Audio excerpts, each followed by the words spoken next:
Two brothers, two motorcycles, and one breathtaking journey around China. Now, if it sounds like a book or a television series, that's because it is both. The Middle Kingdom Ride chronicles a 2-month, 18,000-kilometre journey of a lifetime. Take a look. My brother and I are starting this unbelievable journey. 20,000 kilometers, 60 days. Let's get out of Shanghai, baby! It's really not easy riding a motorcycle around China. Watch out for this yellow bus. Always tight. It's the perfect storm. There's no way we're getting through here. This must be one of the most beautiful places you could take a motorcycle. Here he goes, he's flying. 100 kilometers of feeling really high, and the next 100 kilometers of just feeling really low.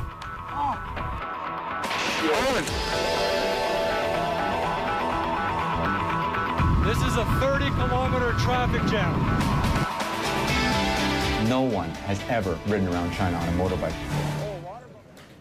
Well, Ryan Pyle is one of those brothers who did ride around China, and he joins us from our Los Angeles studios to talk about that journey. Thanks very much for joining us. I know that you had the idea and then you enlisted your brother.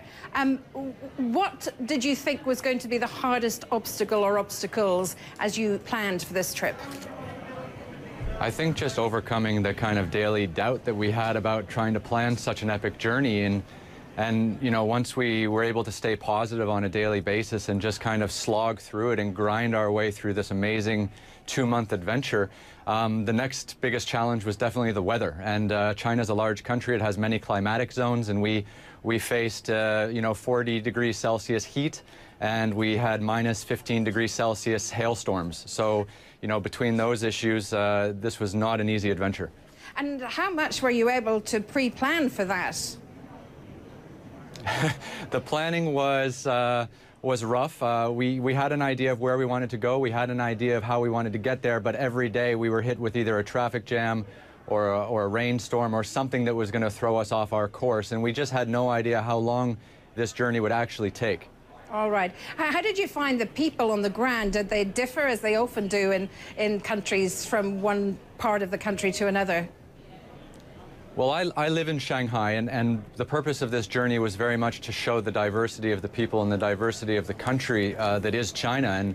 And the people, you know, differed as much as the landscape. In eastern China, on the border of North Korea, you know, the people are completely different than the people out in western China on the borders of Pakistan. And we had a chance to ride through all of those areas and then also show that diversity in our television series. And that was really the main goal of kind of making this adventure, was to learn about China and then to show what we learned through our television show. And what most of all did you learn?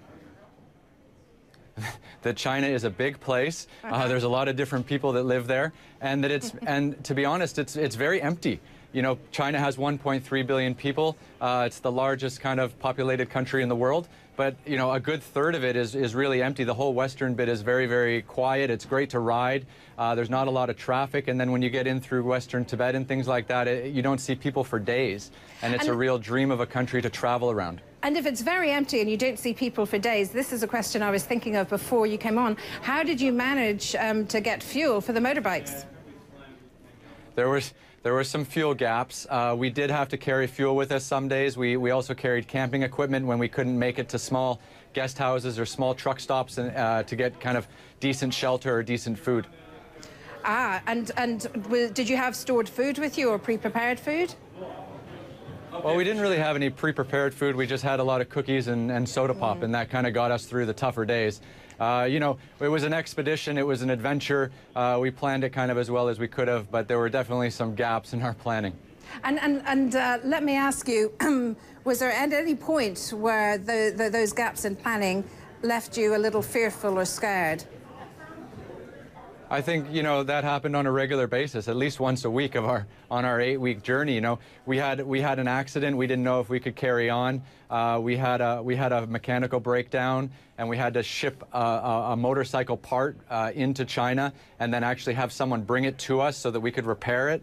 You know, there were days where we thought our trip was over, and those were tough days to get through, but we kind of persevered and believed in the path and believed in our journey. And Ryan Pyle, I'm betting, though, you would do it all over again. I absolutely would, and actually Colin and I did do another journey. We did a similar style journey in India, last year, we actually finished the production, and we're right now in post-production, and that'll be another television series, which will hopefully be out later this year. So we've now completed 2 epic motorcycle trips around the 2 most populated countries in the world. Well, good luck with that. Thank you very much indeed for joining us from LA. Thank you very much.